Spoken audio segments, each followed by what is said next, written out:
माता की जय, भारत माता की जय, भारत माता की जय, जय जवान जय किसान, जय जवान जय किसान, जय जवान जय किसान, इन्कलाब जिंदाबाद, इन्कलाब जिंदाबाद, इन्कलाब जिंदाबाद।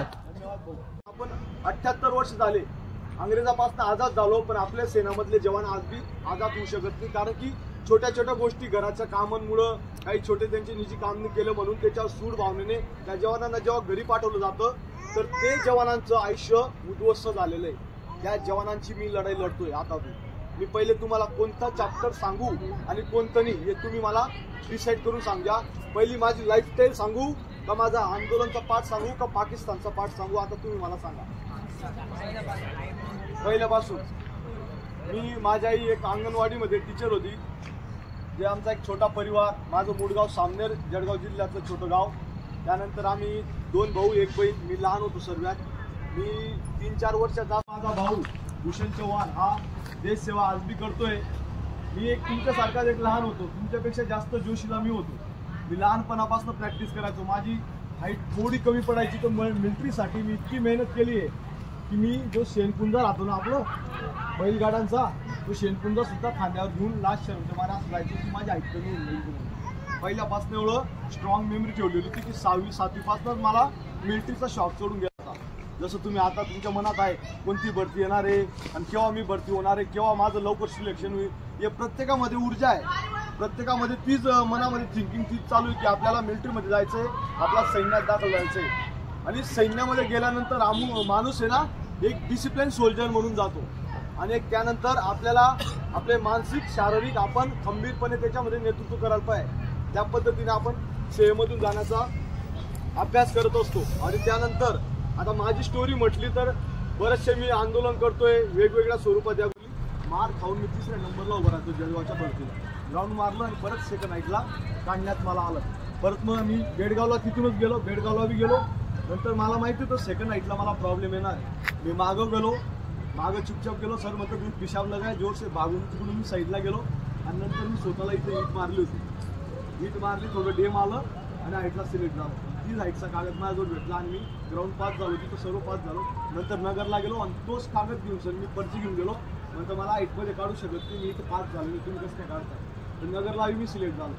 नंतर किस्मत अशी की मी 10वीला फेल झालो, परत ती चाललीच मी कॉफी फेल, गणितामध्ये फेल झालो। आणि नंतर परत मी रेग्युलर ATKT चालू झाली, तेव्हा ATKTला मी ॲडमिशन घेतलं 11वीला आणि परत मी 12वीला सुद्धा फेल झालो, पण मी हारलो नाही, म्हणतो पूर्ण विषय दिला आता बाबाला पूर्ण विषय द्यायला। बाबा म्हणजे शांत बस एकच दे, सर्व लटकून जाशील म्हणतो, नक्की द्या मला टक्केवारी पाहिजे। तर मी तेव्हा माझं मनाने चालत होतो, ते वय असतं माणसाचं, आणि मी सैन्यात दाखल झालो। मला जेव्हा मी एक्झाम देत होतो 12वीचा एक्झाम देत असतानाच मला कॉल लेटर येऊन गेलो तर तू जॉईन कर बा, नंतर बाकीच्या गोष्टी म्हणून ठीक आहे बाबा। मी पेपर देऊन दिला, मार्चमध्ये लास्ट पेपर संपला माझा आणि मी जॉईन होऊन गेलो। जॉईन झालो, ट्रेनिंग बी हार्ड केली होती। ट्रेनिंग म्हणजे मी पहिल्यापासूनच हार्डच होतो मी पहिल्यापासून, कारण की आपल्या खेळणं कूदणं हे लाईफमध्ये चालूच राहिलं, अभ्यास कमी आणि खेळकूदमध्ये जास्त इंटरेस्ट होता आणि फिजिकल वगैरे रनिंग हे कंटिन्यू चालायचं माझं। त्यानंतर मी सैन्यात दाखल झालो आणि आपली ऑर्गनायझेशन वर्ल्डमध्ये 1 नंबर आहे, तुम्हाला माहीत पाहिजे। मिलिटरी ऑर्गनायझेशन वर्ल्डमध्ये 1 नंबर आहे। सर्वात मोठी सैनिकाला सर्वात मोठा देशाचा नागरिक मानलं गेलं आहे। सर्वात पहिले देशाचा नागरिक असेल तो सैन्याचा जवान असेल, कारण की जेव्हा सैन्याचा जवान असतो तो कोणत्या जातीवादचा नसतो, कोणत्याही धर्माचा नसतो, तो आपल्या देशाचा असतो, कोणत्या गावाचा नसतो, पूर्ण देशाचा असतो तो सैन्य। त्याच पद्धतीने मी सैन्यात दाखल झालो, ट्रेनिंग केली आणि नंतर मी जॉईन झालो।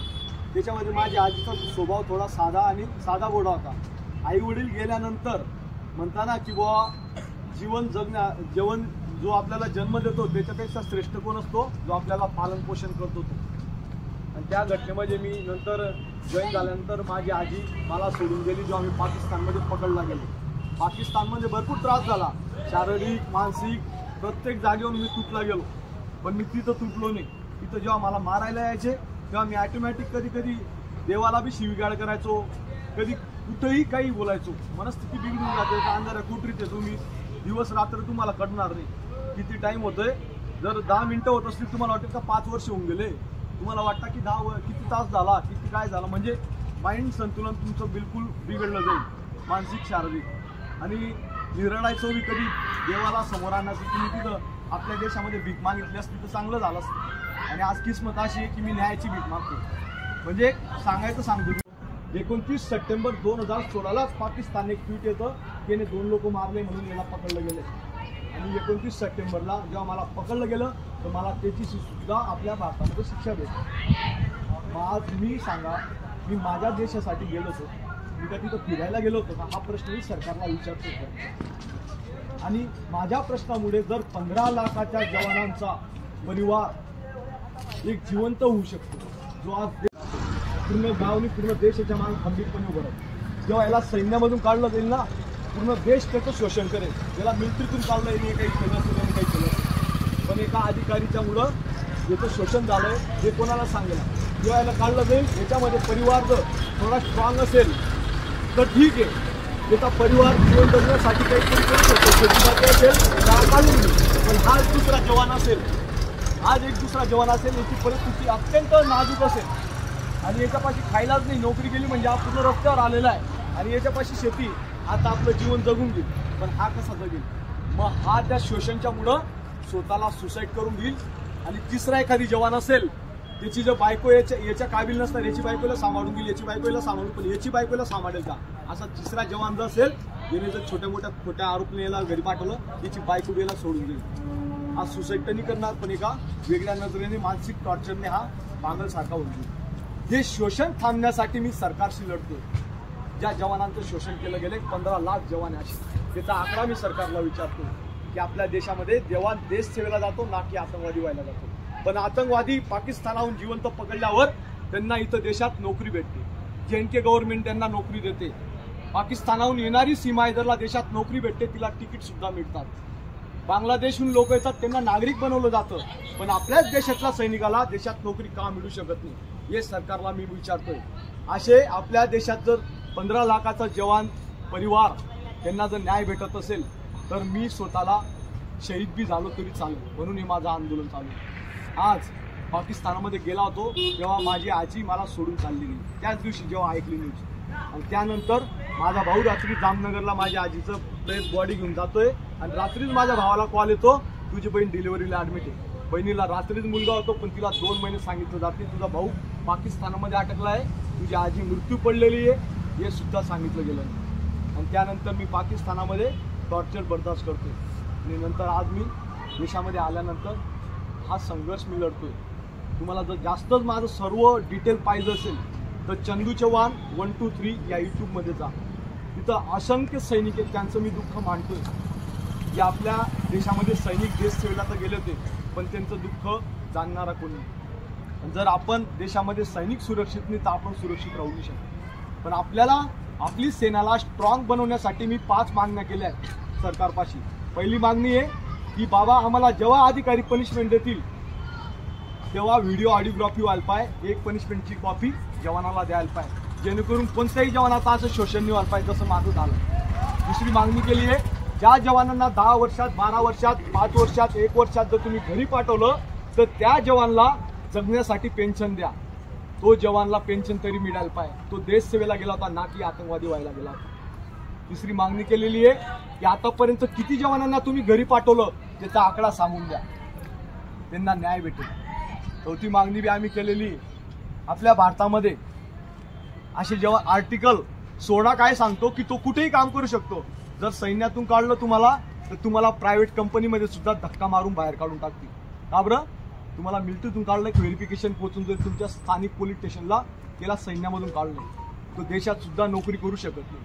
मग आतंकवाद्यांना तुम्ही नोकऱ्या देऊ शकतात, आपल्या देशाच्या सैनिकाला का नोकरी देऊ शकत नाही? आणि आर्टिकल 16 सांगतो की तुम्हाला कुठेही काम करायचा अधिकार आहे. आणि आर्टिकल 21 सांगतो की राज्य सरकारने आदर सन्मान तुम्हाला देऊन सण व्यवस्थित शासनामध्ये नोकरी द्यायला पाहिजे. एक गॅझेट आहे माझ्याजवळ, संविधान मला सांगतो की बाबा तुम्हाला जीवन जगण्याचा अधिकार, तुमचा मान सन्मान.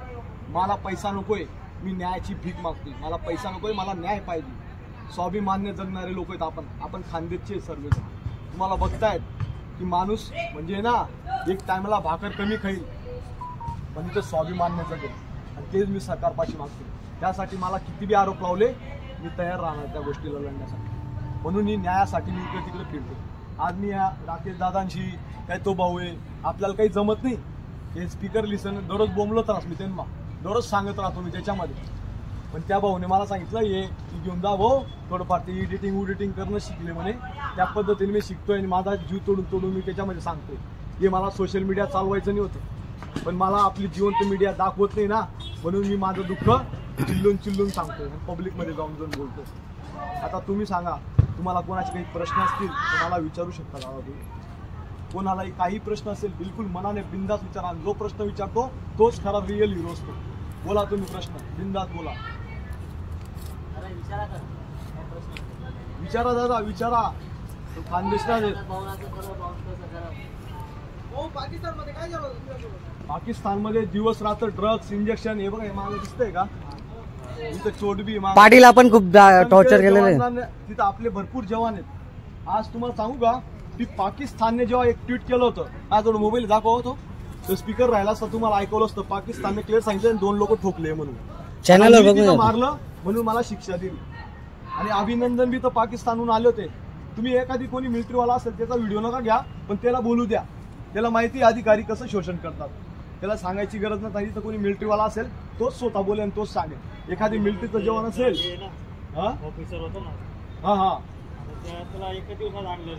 त्याला आणलं त्याला मेडल बी भेटते. त्याचा बाप अधिकारी होतात. आम्ही काय बाबा जेमतेम भिकारी होतात. आम्ही परिस्थिती काहीच नाही होती. आज मी पाकिस्तानहून आलो मी आभार व्यक्त करतो सरकारचा. पण आमचं जवानांचं शोषण थांबत असेल तर मी काश्मीर पासून तर कन्याकुमारी पर्यंत न्याय मागतो. मी 4 महिने शिक्षा काढली दादा. आज मला दुःख होतं की करून त्या जवानांना काढला. आज धुळ्यामध्ये आम्ही अन्न त्याग उपोषण केलं होतं. कोणी लखनौहून येतंय कोणी युपीहून येतंय कोणी तेलंगणाहून येतंय कोणी वेगवेगळ्या जिल्ह्याहून येतंय. तुम्ही बघताय माझ्या युट्यूब चॅनलला बघा सर्वजण बघा एक वेळेस खोलून चंदू चव्हाण 1 2 3 टाका तिथे तुम्हाला ते सर्व काही दिसेल. मी पाकिस्तानामध्ये जिंकलो नाहीये. पाकिस्तानमध्ये जिंकून गेलोय ऑलरेडी. लाईव्ह व्हिडिओ बघा लाईव्ह व्हिडिओ पण आज मी आपल्या देशासाठी लढतोय आपल्या सैनिकांसाठी लढतोय. या सैनिकांचं शोषण थांबायचं आहे. आज तुम्ही बी जाणार आहेत उद्यातून भविष्य तुम्ही देशाचं भविष्य तुम्ही आहे. आपण आझाद भारतामध्ये तर आहे पण आझाद भारतामध्ये आपल्याला गुलाम केलं गेलेलं आहे. आणि त्या गुलाम भारतामध्ये आपल्याला आझाद करायचं असेल तर तुम्हाला पहिले मानसिकता खोलावं लागेल. तुम्ही कोणाचे गुलाम नाही व्हायचं. तुम्ही स्वतः ताकदीने लढायचं आणि सैन्यामध्ये जाऊन दाखवायचं. सैन्यामध्ये गेल्यानंतर जे शोषणशी बी सामना करायची तुमची ताकद पाहिजे. एवढ्या सिस्टमची लढायची बी ताकद पाहिजे. मानसिक बी तुम्ही स्ट्रॉंग पाहिजे आणि शारीरिक बी स्ट्रॉंग पाहिजे. गुलामगिरी सारखं नाही जगायचं. मानसिक शारीरिक फिटपणे स्ट्रॉंग पाहिजे. तुम्ही एखादी घरामध्ये कोणी आई वडीलने बोललं तर लगेच राग येतो. राग रूप काढून टाकाय मनात. अरे लोक मी पाकिस्तानच्या किती गाया खाल्ल्या किती शिव्या खाल्ल्या. मला काय नाही बोलले काय नाही झालं पण मी कसलो नाही. आपल्या आई वडील जर आपल्याला 2 शिव्या देत असतील तर हसून घ्या यार. आपल्यासाठीच देत आहेत ते तुमचं भविष्यासाठी देत आहेत. पण जेव्हा तुम्हाला वाटतं आपल्या देशाची गोष्ट आली तर आई वडील साईडला पहिले देश इम्पॉर्टंट आहे तुमच्यासाठी. देशासाठी लढावं हे. आज आपण आमदार खासदार प्रत्येक जण बघतो कोणाचं काही अरे आमदार खासदार एक वेळेस निवडून येतो तरी त्याला आयुष्यभर पेन्शन भेटते 1.5 लाख. पण आपला देशातला सैनिक 10-20 वर्ष नोकरी करत असेल आणि त्याला जर काढलं तर त्याला देशात नोकरी करायचा अधिकार नाही. त्याचं समाजामध्ये शोषण होतं. समाज बी त्याला असतो आणि तो जवान सुसाईड करून देतो. माझ्याजवळ लाईव्ह उदाहरण आहे. 12 वर्ष नोकरी करून त्याची पत्नी आज बी बिचारी दुसऱ्यांच्या घरी बर्तन साफ करते. मी तेच सरकारला जीव तोडून सांगतो की सरकार आमची गोष्ट ऐकून घ्यावं. असं जवानांसोबत होतंय 5 मागण्या करून द्याव्या. पेन्शन द्या त्या जवानांना. देशाचा सैनिक येतो म्हणून मी न्याय यात्रा काढलेली बाबा. आता त्याच्यात तुम्हाला भरपूर गोष्टी कोणी पुस्तक काढलं होतं माझं ते पुस्तक बी आहे. त्याच्यामध्ये बऱ्याच काही गोष्टी भेटतील. पण आपण आभार व्यक्त करतो सुभाष भामरेंनी मला आणलंय. हा काही प्रचार नाही आहे पण त्या माणसामुळे मी खरंच आलेलो. तो माणूस राहिला नसतो. मला डॉक्युमेंटमध्ये भगोडान मिसिक करून दिलेले डॉक्युमेंटमध्ये. आणि आजपर्यंत मी सैन्यात होतो म्हणून काही गोष्टी बोलू शकलो नाही. पण आता मी सैन्यात नाही. हे बघा मी सर्व नेत्यांना भेटतोय. हे बघा कोणी बोलायला तयार नाही.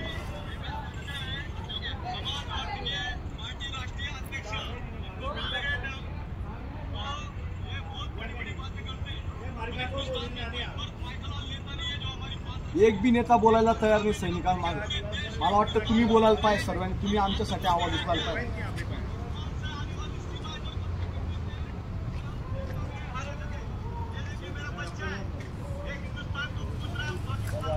हे पास झालं की बुवा ज्या जवानांना सेवेमधून काढलंय त्या जवानांना पेन्शन भेटेल, तर त्यांचा परिवार जो रस्त्यावर होता तो परत घरामध्ये येणार आहे आणि त्यांना न्याय भेटणार आहे 15 लाखाच्या जवानांना.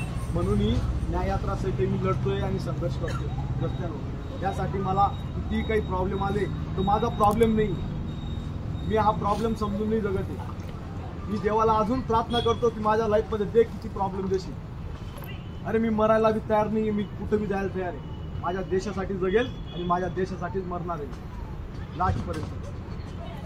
जवानांच्या सगळ्या समस्या सॉल्व्ह करून राहील. जवानांच्या प्रॉब्लेम सॉल्व्ह होतील तरच मी माझं आंदोलन थांबवेल, नाही तर माझं आंदोलन थांबणार नाही. माझं आंदोलन चालूच राहणार, मरेपर्यंत चालू राहील. आपला देशाचा सेक्युर असेल सैनिक तेव्हाच देश सुरक्षित होऊ शकतो. सर्वांचा आभार व्यक्त करेल मी. आपल्या देशाच्या सैनिकाला ताकद द्या, मजबूत बळ बनवा, ताकद द्या त्याला. आज अंग्रेजांपासून पूर्ण देश आजाद झाला, पण अंग्रेजांचेच कानून घेऊन बसलेले आहेत अधिकारी. सर्वे नसता खराबी अधिकारी, चांगले बी आहेत बिचारे, पण मग ज्यांच्या घरात दुरुपयोग केला जातो ते जर बोलत असेल आणि त्याला सूडभावनेने घरी पाठवत असेल ते चुकीचे. म्हणून हे उपोषण चालू आहे, आंदोलन चालू आहे माझं, या बऱ्याच काही गोष्टी चालू आहेत. आता तुम्हाला 15 माझ्यासोबत जे जवान होते त्याच्यात म्हातारे बी बिचारे, हे बघा एकदम म्हातारे, वयाने एकदम म्हातारे झालेले आहेत. तुम्हाला दाखवतो मी, त्यांचा परिवार पूर्ण उद्ध्वस्त झालेला आहे. ते सुद्धा आले होते, मी बोलवलं नाही. सैनिक येत आहेत तिथं, हे बघा हे मागे सैनिक दिसतात का, किती वर्ष नोकरी झाली त्यांची. हे बघा हा तहसीलदार आहे धुळ्याचा, अभि आला होता, तो सुद्धा न्यायाची भीक मागतो. मग आम्हाला न्याय भेटत नसणार मग कुठं जाईल, म्हणून मी न्याय यात्रा काढलेली. हे बघा सरकारला जागा जगण्यासाठी आम्ही आंदोलन करतोय. आणि कोणी याच्यामध्ये असं नका समजा की हाऊ पार्टीना आणि तो पार्टीना, कोणीच कोणता पार्टीन राज बटा आमदार खासदार आपलं आपलं देखतंच, मजा मारतंच, ठीक आहे, सर्वजण आपला एन्जॉय करता. पण आपला सैनिक, आपण फक्त किसान, एक नारा लागतो आपला, एक नारा लावलाय लाल बहादूर शास्त्रीजी, जय जवान जय किसान. पण आजच्या तारीखला तो नारा राहिलेला नाही. आता जय नेता आणि जय बिझनेसमॅन हा नारा चालू आहे. म्हणून तो नाराला जर तुम्हाला तब्दील करायचं असेल, अरे जगाचा पोशिंदा शेतकरी राजा आहे, जो शेतात कमवतो आणि जेव्हा त्याचा टाइम येतो तेव्हा भाव उलटा सुलटा होऊन जातो आणि त्याला द्यावा लागतं बिचारायला, आणि तेव्हा पूर्ण देश जेवण खावण करतो. आणि त्याचाच मुलगा एखादी सैन्यामध्ये दाखल झाला तर पूर्ण परिवार त्याच्या मागं खुश राहतो की यार माझा मुलगा लागलाय. आणि आपण कोणाच्या गुलामगिरीला जात नसतो, आपण देशाची रक्षण करायला जातो. म्हणून मी न्यायासाठी लढतोय. जय जवान जय किसान नारा आठवा. तो जय जवान जय किसान नारा स्ट्रॉंग करा, स्वतःला ताकदवार बनवा, मानसिक बी आणि शारीरिक बी. आणि प्रत्येक भारताच्या जवानाला, आता तुम्ही जे यंग पिढी, युवा पिढी, तुमच्यामध्ये क्रांती यायला पाहिजे. तुम्ही निगेटिव्ह विचार न करा, आपलं आपलं बघा, आपलं आपलं बघा, हा विचार माइंडमधून काढून टाका. देशाचा बी विचार करा. तुम्ही या मातीमध्ये जन्म घेतलेला आहे. स्वार्थी जीवन नका जगा, देशासाठी बी थोडा थोडा विचार करा. प्रत्येक जण 10% बी विचार केला तर आपल्या देशामध्ये येणाऱ्या टाइम मध्ये भविष्य कोणताही देशाचा दुश्मन आपल्याकडे अशी तिरपी नजर बी करून पाहणार नाही. सैनिक सुरक्षित आहे तर तुम्ही सुरक्षित राहणार, जवान सुरक्षित नाही तर देश सुरक्षित नाही. म्हणून मी न्यायासाठी लढतोय. मला आशा आहे तुमच्याकडून तुम्ही एक चांगले शक्तिशाली स्ट्रॉंग सोल्जर बनणार. मला उम्मीद आहे तुमच्याकडून. आणि आपण लढू, सर्व मिळून लढू, मोठी ताकद बनवू आपण सैनिकांसाठी. काय वाटलं तुम्हाला? ठीक वाटलं सर्वांना? हॅपी आहेत सर्वजण? खुश राहायचं. दुःख येत राहतात, दुःख जात राहतात. दुःख आले तरच माणूस शिकतो काहीतरी. उलटून जितके दुःख येते तितक्यांना सामोरं जायचं. काही होत नसतं दुःखाने. दुःखाने अजून ताकदवार बनतो माणूस. मी दुश्मन देशामध्ये तुटलो नाही, पाकिस्तानमध्ये 3 महिने 21 दिवस शिक्षा काढली मी, पण तरी तिथं तुटलो नाही. पण आज ती तुटत नाही, कारण की माझ्या देशाला वाचवण्यासाठी लढतो.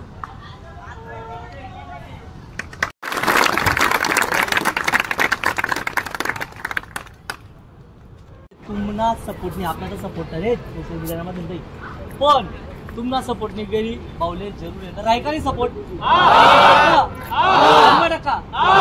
बोला मग. जय हिंद, वंदे वंदे, जय जवान जय किसान, जय जवान जय किसान, जय गांधी.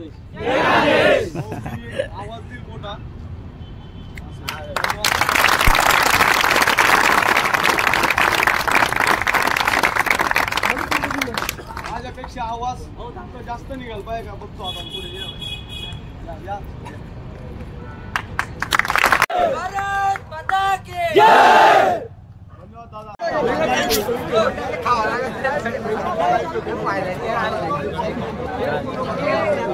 भारत माता की एक जण बोलेल काय मी अप बोललो का तेव्हा काय बोलेल भारत माता की एक जण बोलेल आणि खाली जायचं मी जेव्हा बोलेल अप लगेच असं बोलेल का लगेच एक जण बोलेल जय सर्वजण जोराने बोलायचं ठीक आहे अप जय अप